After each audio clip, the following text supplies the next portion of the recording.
سلام حبيبتي، ان شاء الله كامل تكونوا بخير وعلى خير.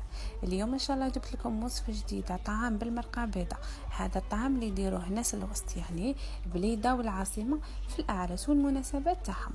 يلا مع بعض نبداو في طريقه التحضير.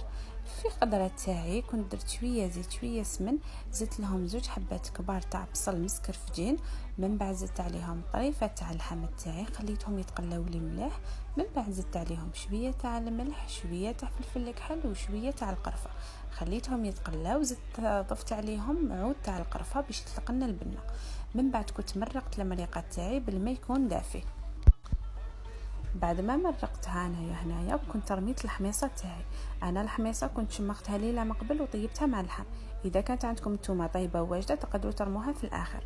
غطيتها وخليتها تطيب، وهاوليك الشكل تاع المرقه تاعنا بعد ما طابت لنا.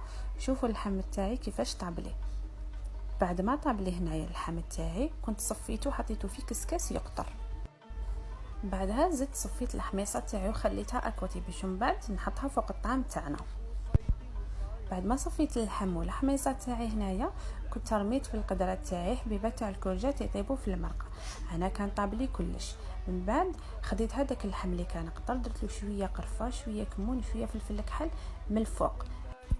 من بعد انا هنايا كنت خديت الطعام تاعي شمختو، فورت الفوره الاولى شمختو، من بعد زدت فورت الفوره الثانيه، من بعد درت له زبده وقدمت لكم بهذه الطريقه. وهاوليك الشكل النهائي تاع الطعام اللي درناه بالمرقه البيضاء تاعنا. ان شاء الله تكون عجبتكم الوصفه. نتلاقاو في فيديو اخر ان شاء الله. سلام.